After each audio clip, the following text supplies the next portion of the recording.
Eu vou falar tudo hoje. Fica postando em redes sociais, o dia inteiro respondendo em grupinho. Para de me pôr no grupo do WhatsApp, eu não aguento mais. Como é que eu consigo fechar a contabilidade assim? Qual o seu propósito de vida? Tirar selfie.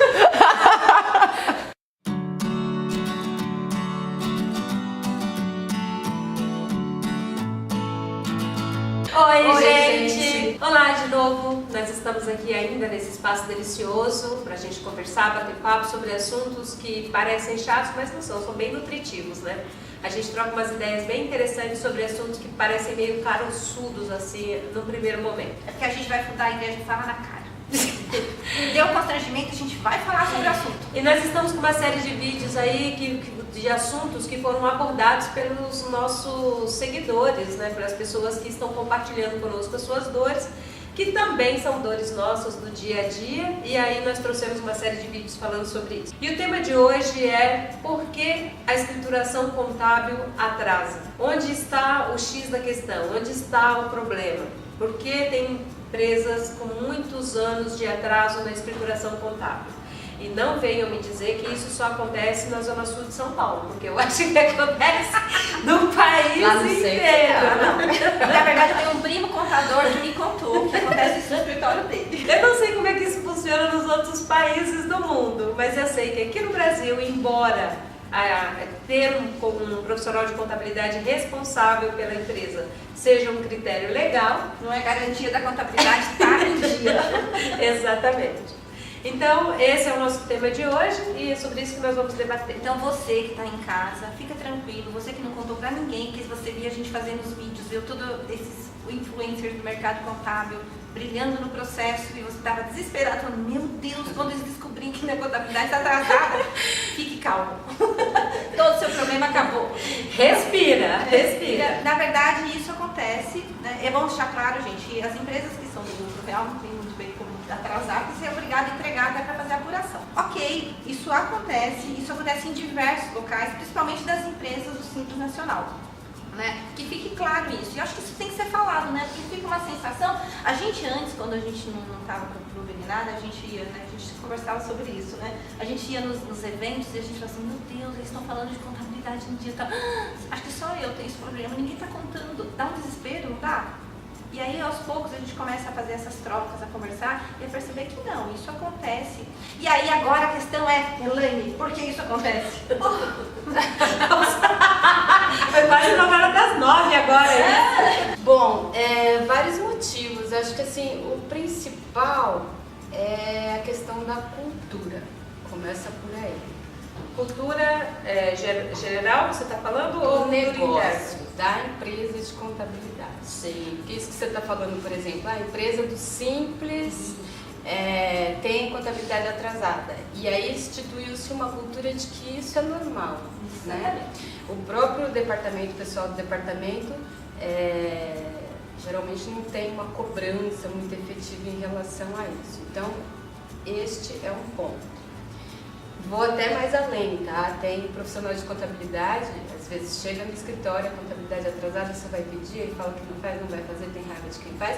Tem uns que mandam até a legislação do Simples, né? Para ensinar, olha, veja, uma regra fiscal, para ensinar que não precisa fazer contabilidade com base naquela regra fiscal. Então, assim, veja que a cultura, se o dono da empresa pensa assim, você acha que o contábil dele vai fazer contabilidade? Não. Nossa, você fez eu lembrar da palestra. Na palestra eu falei isso, cuidar do profissional de contabilidade onde você vai trabalhar. Porque se ele pensa isso, que ele quer entregar a escrituração contábil em dia para ser ferramenta de gestão, mas o dono da empresa que ele vai trabalhar não tem o mesmo pensamento, ali não é uma empresa para ele. Isso que a Helene está colocando é uma mentalidade que se instituiu por conta de não ter uma multa objetiva, né? Então, assim, essa contabilidade, ela tende a ser cobrada em situações civis, de disputas civis, né? Que é um divórcio, uma separação de sociedade, outras questões legais. Mas, se não houver essas questões, a contabilidade às vezes não vem nem à tona. E aí, aquilo como a gente disse no vídeo anterior, ela acaba sendo não utilizada como informação gerencial, que é uma das grandes forças que a contabilidade tem, é justamente ser um apoio para a gestão, né? E aí, por conta dela não ter essas implicações legais, ela vai sendo colocada de lado. O segundo motivo que eu ia falar é esse, porque assim, os outros departamentos, Você tem prazos legais para cumprir e a falta de cumprimento implica em perda financeira. Então, todo mundo se coça, o contábil não, né? Sim. Não existe essa perda. Então, tem aquela que... Mas tem a perda moral, né? Porque quem já não passou por essa situação, em algumas das pontas, com certeza, na hora da troca da contabilidade, que o outro, você tem que passar para outro contador e o outro contador pede a contabilidade. Quem já não ouviu do contador que está recebendo ou quem já não teve que passar para outro contador que a contabilidade não estava em dia? Eu duvido, isso é que nem traição. Você numa ponta, na outra você já esteve pelo menos uma vez. E a gente tem uma outra questão aí, né? Até pensando no governo, que ainda é uma das pessoas a quem nós temos que servir. As próprias ECDs, como é o nome daquela outra? ECF. Não, do síntese. Enfim, essas declarações todas, nós temos a obrigatoriedade de informar o balanço patrimonial, DRE, né? A gente tem a obrigação de informar lá. Sim. Só que o que eu percebo é que no mercado contábil as pessoas vão se adequando à medida que elas são exigidas.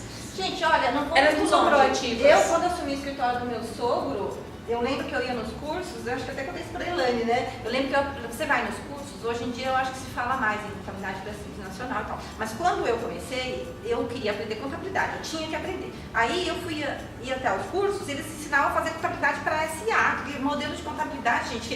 E aí eu ficava desesperada tentando aplicar essa metodologia nas empresas que eu tinha do Simples Nacional. E aí eu ia falar para o meu sogro, não, tem que fazer contabilidade. Ele ficava, para com isso, menina, empresa do Simples não precisa. Era uma mentalidade instituída já, e não era só ele, né? Seria injusto dizer que ele pensava assim. Muita gente pensava assim, né? Com o decorrer das obrigações, dos cruzamentos fiscais, ele começou a ter um olhar mais atencioso para a escrituração contábil, que ela justamente fornece informação para essas obrigações que a gente citou. Exato. Agora, a Elaine falou de falta de cultura interna, né? Realmente faltou aí uma cultura dentro das empresas de contabilidade, uma cultura de vamos manter essa contabilidade em dia porque é para medir a saúde da empresa. Do outro lado, a gente tem um empresário que ele nunca foi acostumado, a não ser que ele venha de grandes empresas, de mercados internacionais, eles têm mais uma disciplina de mostrar para a gente os resultados. Quando nós estamos falando de pequenas e microempresas, que são, em grande maioria, os nossos clientes, eles não têm essa educação empresarial. E, diga-se de passagem, eles resolvem atuar, eles colocam o espírito empreendedor para fora, ou no momento de necessidade, ou no momento que ele está se achando Deus porque ele inventou alguma coisa, e o foco dele é aquilo, é a necessidade dele, ou é a invenção dele, ou é o que ele quer fazer no mercado. Ele nunca olha para dentro, em sua maioria, né? Eu não estou generalizando, em sua maioria, eles não olham para dentro, muito menos para essas questões empresariais, que seria, vou cuidar bem dos dados aqui para eu ver o que a contabilidade tem a me dizer sobre isso. Essa informação que você está colocando, ela mostra, ela é uma mudança, não há culpa de como se foi praticado antes, viu gente? Porque é uma demanda de mercado. Inclusive, esse ponto que você está colocando também foi começar a ser instituído uma mentalidade de empreendedorismo no Brasil há menos de 10 anos. Antes você nem ouvia falar em curso de empreendedorismo, né? Sim. Então, assim, tem aí algumas coisas que existiam, mas ela não era disseminada. Então, essa mentalidade de usar os números a favor em decisões gerenciais também é uma mentalidade que está sendo instituída, né? Dá para se dizer que é novo mesmo que hoje em dia já se fala, já tenha curso na faculdade. Hoje se coloca curso de empreendedorismo nas diversas profissões para entender a importância disso. Antes só se falava em olhar os números nas faculdades de administração, né? Sim. Não há culpa de como se praticava antes, não dá para falar, faltou. Passou. Como é que vai ser feito a partir de agora? Pensando nisso, Lúcia, eu tomei uma iniciativa que eu convivi muito tempo com uma ferida chamada contabilidade atrasada, escrituração contábil atrasada. Só você, Silvia, contar. Esse é o momento terapia. E aí, o que eu percebi foi o seguinte, uma coisa que eu cheguei à conclusão numa reunião lá na empresa. A responsabilidade de resolver o problema é minha. E não falo isso com culpa, não. Eu falo isso com responsabilidade. Se a cultura da empresa não vem dos líderes para a base, isso não vai acontecer. O fulano vai te levar X mil reais em tanto tempo e vai deixar a contabilidade atrasada. Entende? O que a gente tem que fazer é assumir uma postura. Espera, eu tenho essa doença aqui e o que eu vou fazer para curar essa doença? E aí acompanhar de perto a cura daquilo e não delargar na mão de alguém, sair de perto e achar que a ferida vai ser curada, como eu fiz durante muito tempo.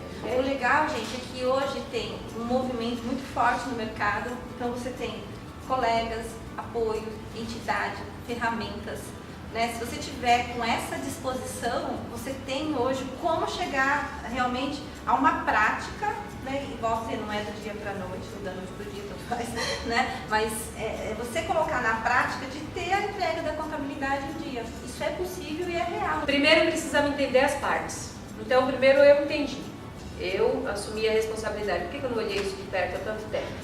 Por que eu não fiz isso? E aí eu dei as minhas respostas. Essa é terapia. Não, olha aí, gente, anota, é importante, isso é dica de vivência, tô falando sério. Segundo, eu fui entender o que a minha equipe pensava a respeito disso. E qual era a grande desculpa que eles davam para não ter a contabilidade em dia? Tem muito documento para lançar atrasado. Tem muito documento, essa é a resposta que vem em todas as frases que eu corri lá. Terceiro, eu fui entender por que o cliente estava demorando mandar os documentos e por que ele não manda os malditos extratos bancários. Benditos extratos bancários. E aí eu fui, qual o melhor jeito de fazer isso? Entrevistando o cliente. Por que você não manda? Qual a sua dificuldade de passar essa informação? E aí ele falou, as respostas foram, não achei que vocês precisassem disso, ou seja, ele demonstrou para mim que está faltando conhecimento do nosso trabalho. Alguém da área fiscal me disse que vocês não precisavam dessa informação, que eles só precisavam dos DANFs. E parece, a gente não sabe primeiro quanto é verdade ou não, né? Às vezes a resposta convém, né? Exato. Mas convém você ouvir e você fazer uma análise disso. O outro, eu não tenho tempo para isso, eu corro muito, eu que faço tudo na empresa, eu que vendo, eu que compro, eu que não sei o quê. Não dá tempo para ficar separando informações para vocês. Respostas de clientes. Aí eu fui pesquisar como que outros colegas de mercado faziam. E um deles me deu uma resposta que eu falei, esse é do tempo lá do século passado. Esse chicoteava os clientes. Não vou falar sobre esse assunto porque eu não gosto de conversar sobre os assuntos da minha empresa com outros contadores. Gente, isso nós estamos falando. Ele falou, eu faço contabilidade. E aí, outros escritórios que são referência no mercado, ou de pessoas que são referências no mercado, eu consultei lá e eles me deram respostas. Tem um visitador que vai lá e mantém ponto presente ali para o cliente entender que aquilo é importante. Agora, outra alternativa, automação. É muito importante. Eu estava pensando nisso. Na verdade, é todo um processo, né? Sim. O primeiro passo é você entender todas as etapas do teu processo de fechamento contábil. Sim. E aí você começar a acompanhar aquilo para entender onde está travando, né? Porque às vezes, é o cliente que não manda, então você vai ter que botar um foco para trabalhar naquilo ali, para trazer o cliente para a cultura de que ele precisa mandar. Você vai ter que cobrar o cliente todo dia, igual você cobra quando ele não paga o horário, né? Até ele mandar, enfim. Aí depois, tá funcionando agora, o cliente está mandando a documentação, mas está parado aqui porque está tudo para processar, não tem ninguém para processar e tal. Aí procurar ferramentas, né, que você consiga automatizar isso, porque o mais importante do trabalho, não que a escrituração não seja importante, tá? Aliás, quanto melhor for a tua escrituração, menos trabalho você vai ter na análise, na conciliação. Então, você vai ganhar muito tempo nisso, vai ter informação mais qualificada. Mas o ideal é que você tenha os analistas mais olhando o que aqueles números querem dizer, o produto final daquilo, para você conseguir entregar a tal da contabilidade consultiva. Sim. Entender em que fase o processo está travancando. Não, o processamento está tudo processado aqui, mas está atrasado na conciliação, ou está atrasado na análise. Então, para cada situação, você tomar uma... Elaine, você está citando esse processo, né?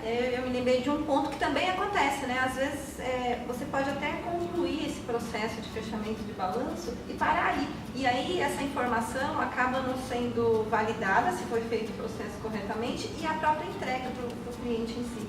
Porque você entregar a contabilidade e fazer com que o seu cliente veja valor, o processo tem que ser inteiro, completo. Porque se você falhar em alguma dessas partes, você não consegue entregar essa qualidade de informação. E mais importante é isso, é olhar muito bem o processo, porque senão você vai fazer toda uma força-tarefa, vai, corre, lá, põe em dia e depois larga e quando você vai ver, sai de novo atrasado. Então tem que mudar a cultura mesmo, tem que olhar para o processo, tem que acompanhar. Às vezes é necessário contratar uma força-tarefa de fora para desatrasar e você ir tratando o dia a dia com a tua equipe, mas construir um negócio que funcione, que consiga entregar dentro do prazo. É legal também fazer um cronograma reverso, então eu preciso entregar esse balanço dia 20.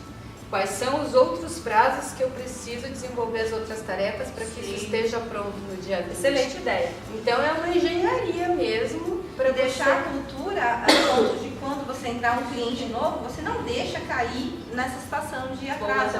A partir do momento que o cliente entra, a partir daquele momento ele já está na cultura e tem que estar acostumado com essas entregas para que você você trata aquilo, sana e nunca mais tem que passar por isso. A médio prazo o assunto está todo resolvido, né? Dos novos aos mais velhos. E para quem acha que não, isso é um mundo de sonhos, a gente fica olhando, meu olhinho brilha quando eu vejo o Rui Cadete publicando nas redes sociais que eles têm meta lá para entregar. E outro dia eu achei muito legal também, muito real, ele compartilhou num grupo de Contabilidade Sem Chatice, dizendo que desde 2010, se não me engano, 2008, quer dizer, são anos trabalhando nisso para chegar nesse patamar. Então, que ele entrega todos os balanços até certa data de janeiro, fevereiro. E isso também coloca em destaque a questão que a gente disse que não é mágica. Fica tranquilo, comece a se dedicar que você vai chegar nesse lugar. Sim, com a prática. Isso aí. E eu percebi que o assunto dá quase uma série também. Não dá quase pra gente conversar uma série sobre isso, eu percebi. Mas enfim, era isso que nós tínhamos para hoje. Compartilhem conosco as experiências de vocês em relação a resolver esse assunto. Talvez tenham pessoas aí que já tenham outras ações muito mais avançadas do que o que nós discutimos aqui hoje. Compartilhem, vamos todos crescer juntos. Curtam nosso vídeo, sigam-nos nas redes sociais e vamos conversar mais sobre isso, ok? Tchau. Tchau, pessoal. Tchau.